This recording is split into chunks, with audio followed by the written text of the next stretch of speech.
Tout le monde vous le dira, la période de Noël est la meilleure période pour visiter Budapest. Donc nous partons en famille, avec nos 2 petites filles, vérifier si cette recommandation n'est pas usurpée.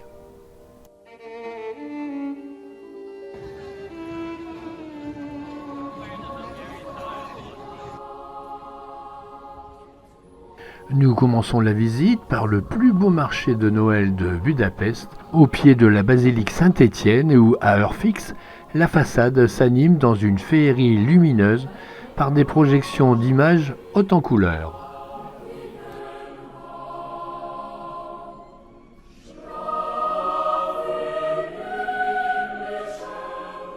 Ce sont aussi des centaines d'étals, de stands, de chalets, offrant à une foule nombreuse des articles d'artisanat local, ou pas, des bijoux, des t-shirts, des casquettes, et des objets plus ou moins religieux. Mais aussi de nombreuses spécialités gastronomiques hongroises.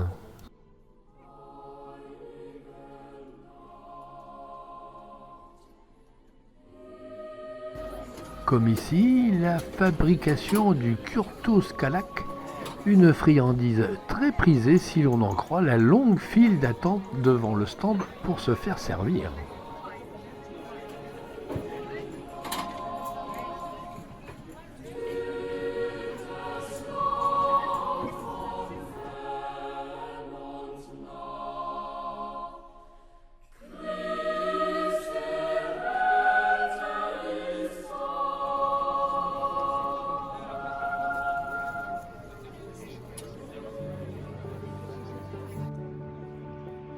À quelques pas, une jolie place qui borde le beau Danube, ce fleuve mythique qui traverse 10 pays et dont Budapest est considérée comme la perle de ce fleuve au romantisme intemporel. Devant nous, de l'autre côté du Danube, le Bouddha s'embrase de lumière. Le bastion des pêcheurs veille sur le pont des Chênes qui relie les 2 rives du fleuve en unissant Bouddha, rive droite, à Pest, rive gauche, pour ne plus faire qu'un Budapest. C'est le 17 novembre 1873 qu'officiellement les 2 villes se sont réunies. Quant à nous, nous avons un rendez-vous important.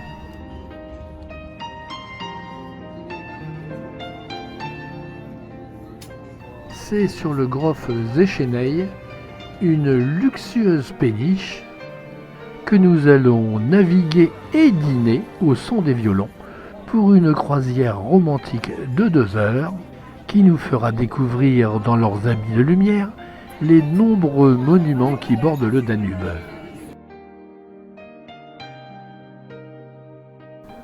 Alors que la fête commence.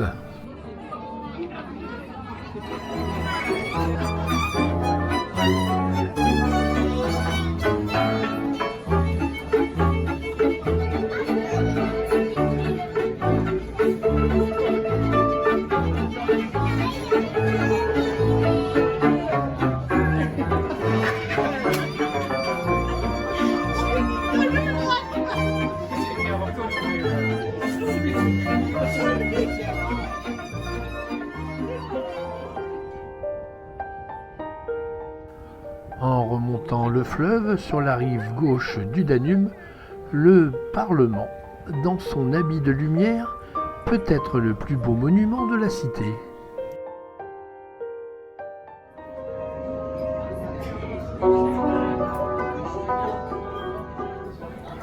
Si l'on ne s'étendra pas sur le côté gastronomique de la croisière, côté folklore local, la prestation est remarquable.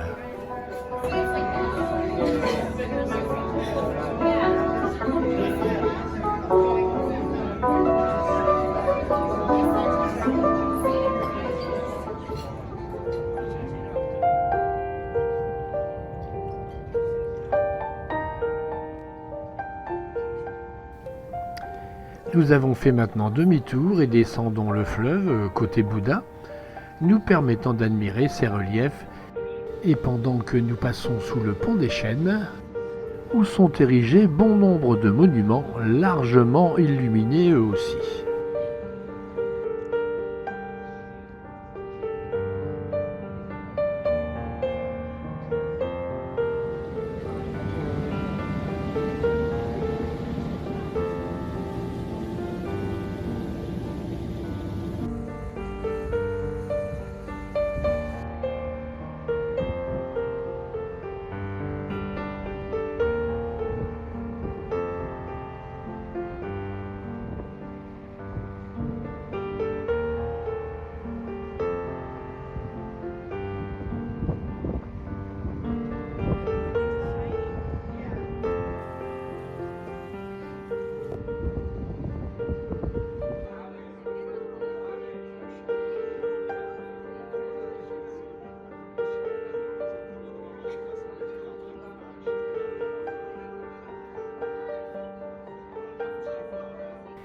Et pendant que défilent sous nos yeux les joyaux architecturaux de la ville, à bord de notre bateau, l'ambiance est à son comble, les musiciens honorant chaque pays représenté par une musique, un air qui leur est dédié.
Et c'est dans la joie et la bonne humeur que se terminera notre croisière romantique sur le Danube.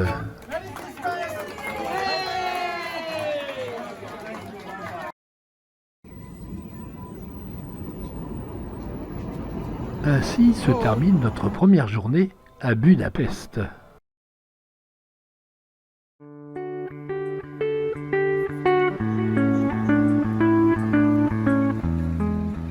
Un petit hôtel pas cher, un peu spartiate, mais idéalement placé à quelques pas du métro station Octogon, une des places les plus importantes de la ville. Ce matin, nous avons rendez-vous au Bastion des Pêcheurs pour une visite guidée de la colline de Bouda où se trouvent de nombreux édifices historiques. Alors le guide, on l'a vite abandonné, c'était en anglais, on comprenait rien. Donc nous sommes au Bastion des Pêcheurs, c'est l'un des lieux emblématiques de Budapest, construit sur le haut d'une falaise qui surplombe le Danube entre 1895 et 1902. Il n'a jamais eu de fonction militaire malgré son allure de château fort avec ses créneaux et ses tours de défense. Ce monument néoclassique a été construit en hommage à la corporation des pêcheurs, chargée autrefois de la défense de cette portion de rempart. On trouve aussi sur cette place d'anciennes constructions civiles ou religieuses, joliment restaurées au XIXe siècle.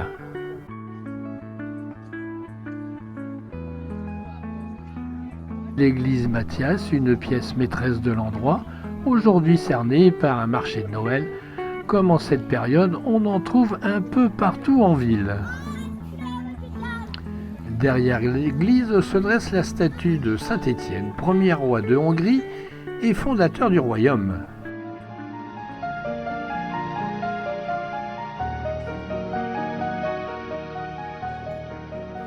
Elle a vu le couronnement de plusieurs rois, dont François-Joseph en 1867. L'église Mathias est l'un des édifices religieux les plus importants de Hongrie. À l'extérieur, on a pu admirer son toit en tuiles vernissées et sa silhouette élancée dominant la ville. À l'intérieur, fresques, motifs floraux, dorures, vitraux composent le décor riche et lumineux, inspiré de l'art médiéval hongrois.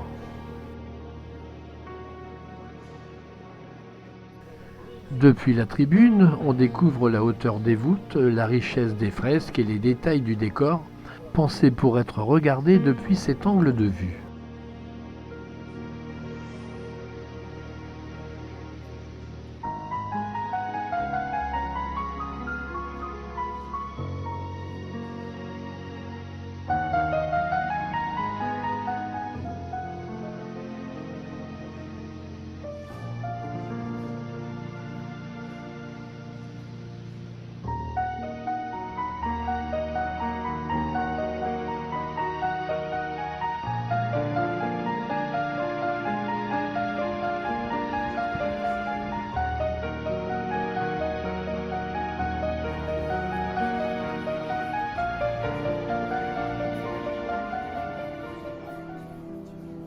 On quitte le bastion des pêcheurs pour, à quelques centaines de mètres à travers de jolis jardins, le palais de Budavar, l'ancienne résidence des rois de Hongrie.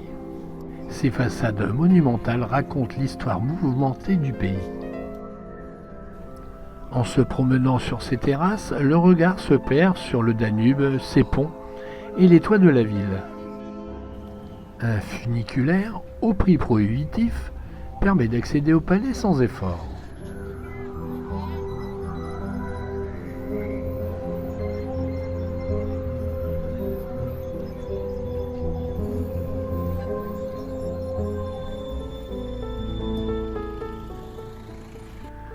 Sous le regard immobile des lions de pierre qui le gardent, le pont des Chênes, l'un des symboles emblématiques de Budapest, nous fait rejoindre la partie peste de la ville.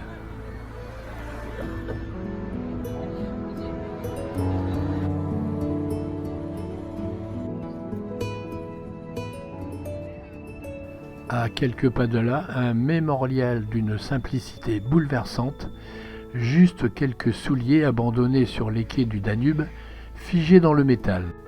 Alignés face à l'eau, ils rappellent les victimes juives fusillées ici pendant la Seconde Guerre mondiale. Toujours face au Danube, le Parlement, l'un des bâtiments les plus impressionnants d'Europe. Avec sa façade néo-gothique, ses flèches élancées et son immense coupole, il attire immédiatement le regard. Construit à la fin du XIXe siècle, le Parlement incarne la fierté et l'identité hongroise.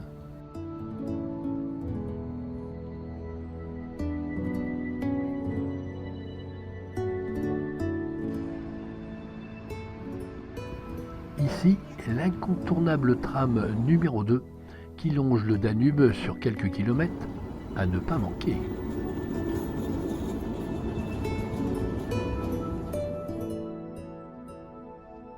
Au cœur des beaux quartiers, une stèle arborant le marteau et la faucille, probablement pour ne pas oublier les mauvais moments endurés.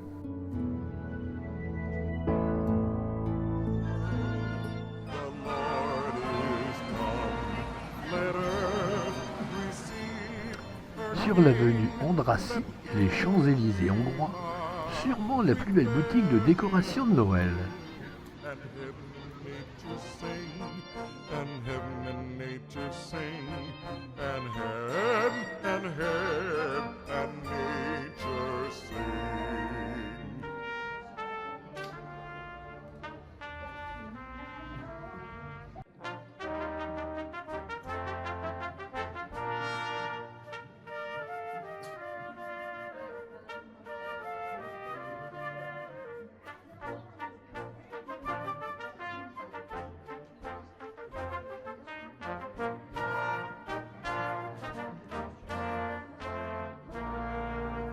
Joy to the world, the Savior reigns.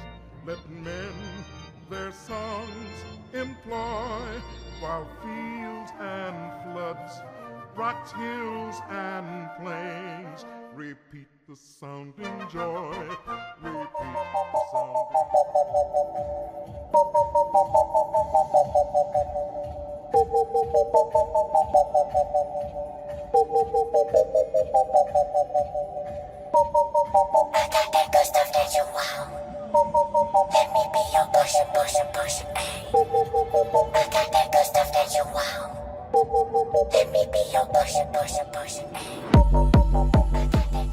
Cette deuxième journée se terminera sur les toits de l'avenue Andrassy au bar 360, le rooftop branché de Budapest.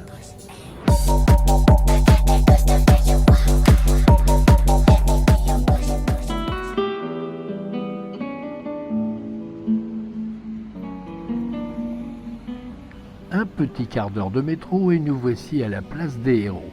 C'est le lieu le plus symbolique de Budapest. Ici, l'histoire de la Hongrie se déploie à ciel ouvert, monumentale et solennelle. Au centre, la colonne du millénaire surmontée de l'archange Gabriel tenant la couronne royale. Autour, les statues des grandes figures nationales qui rappelle plus de 1000 ans de l'histoire du pays.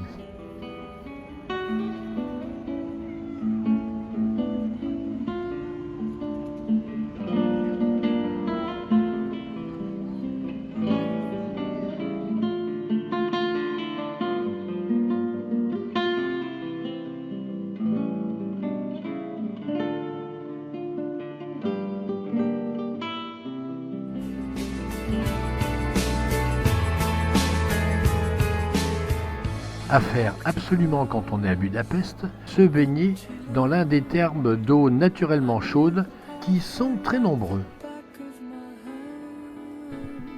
Négligeant la place des héros, elles ont, Ella et Marilou, choisi les thermes de Zechimei, les plus chics de Budapest et le plus grand des complexes thermaux d'Europe. Un bâtiment néoclassique surprenant, inauguré en 1913, qui rappelle la belle époque quand Budapest revendiquait son identité et son élégance. Il faut bien sûr un certain courage pour expérimenter cette spécialité budapestoise, car ici on se baigne toute l'année, en décembre, en janvier, en février. Brrr, fait froid.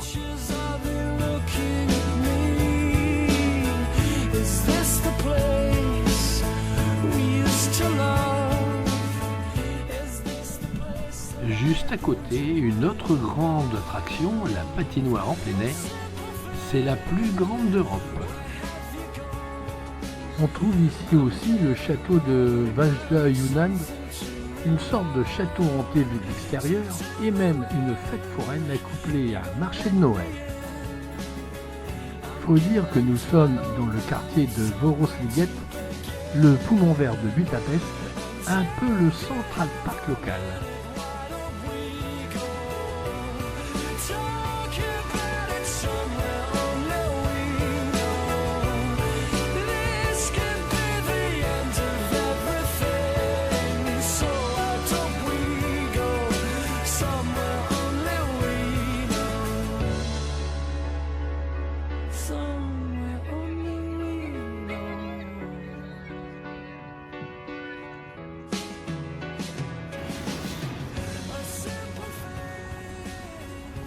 Retour en ville pour un déjeuner local, puis visite plus approfondie de l'avenue Andrássy, the artère de Budapest.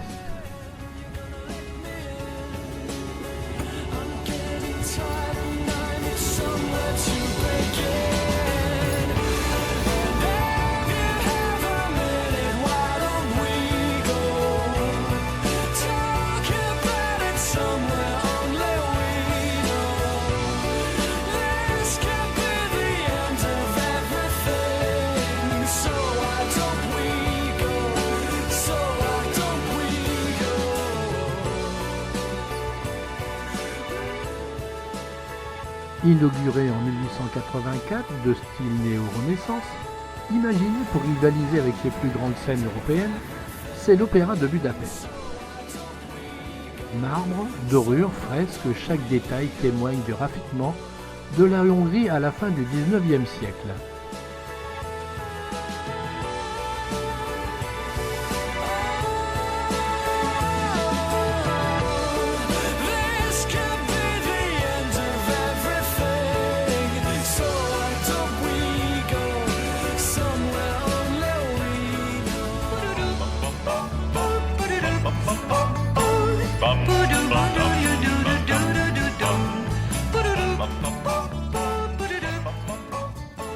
Et maintenant, immersion chez les petites cochonnes. Un exercice qui nous a été imposé.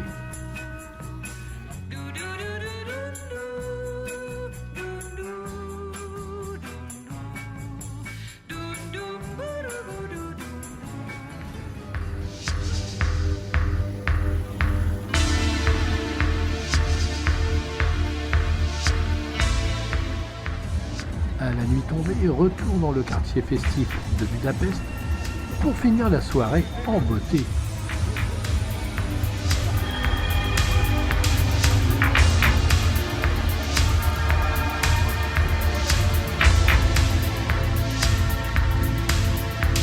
The sun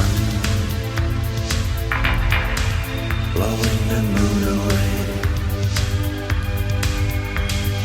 lights me up for one more day. The streets are naked in the morning sun. The night is behind me. I run and run.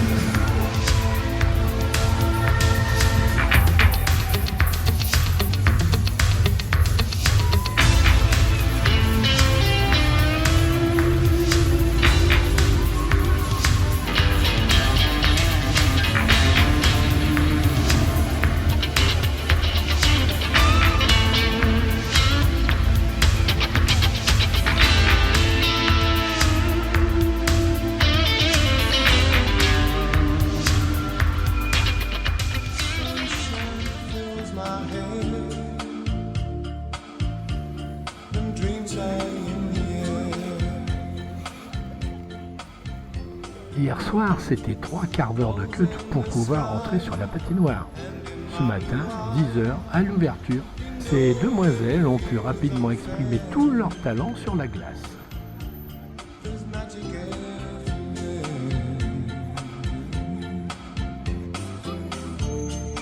Look at me standing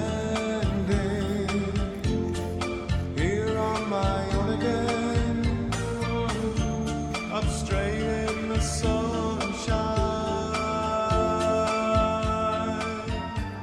No need to À chacun ses petits plaisirs. It's a wonderful, wonderful life. No need to laugh and cry. It's a wonderful, wonderful life. The sun's in your eyes, the heat is in your hair. They seem to hate you. Construite au milieu du 19e siècle, elle adopte le style mauresque, reconnaissable à ses briques colorées et ses 2 tours surmontées de coupoles. C'est la grande synagogue de Budapest, c'est la plus grande d'Europe et l'une des plus imposantes au monde. À l'intérieur, une atmosphère saisissante, avec sa nef immense, ses décorations raffinées, son orgue monumental, tout ici inspire respect et recueillement. Mais la synagogue est bien plus qu'un lieu de culte. Elle se trouve au cœur de l'ancien ghetto juif et porte en elle une histoire lourde et douloureuse. Dans la cour qui jouxte la synagogue, un cimetière en commun où sont inhumés plus de 2000 juifs morts de froid et de faim durant la Seconde Guerre mondiale dans ce ghetto établi par les nazis. À l'arrière, un jardin du souvenir avec un arbre de vie, un arbre métallique pleureur dont chaque feuille est gravée du nom d'un homme, d'une femme ou d'un enfant. C'est dans cette chapelle annexe que sont officiées les cérémonies ordinaires, la grande synagogue étant réservée pour les célébrations officielles.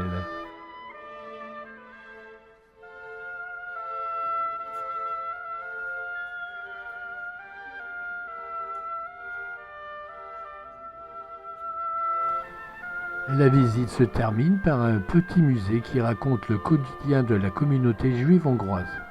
On y trouve des objets religieux, des textiles, des manuscrits, mais aussi des documents, des photos, des témoignages qui rappellent la brutalité des persécutions.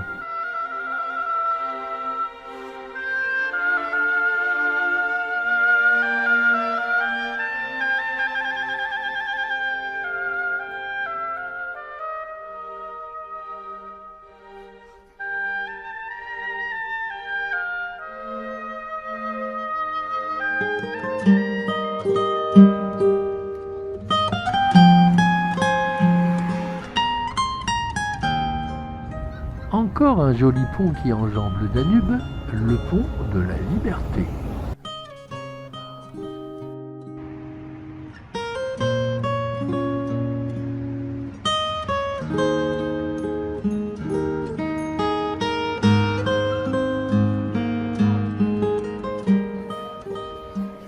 La nuit est tombée, les lumières scintillent sur Budapest. Nous découvrons un nouveau marché de Noël où la nourriture prend comme toujours une très grande place. D'ailleurs, Budapest à Noël, ce sont des kilomètres de bouffe. De bouffe et de lumière.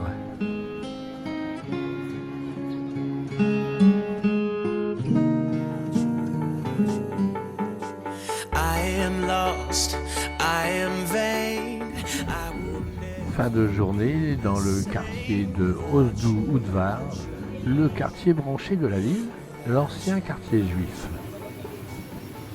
Tout un enchevêtrement de cours, de passages couverts, de vieilles bâtisses, d'espaces industriels transformés en lieux de fête.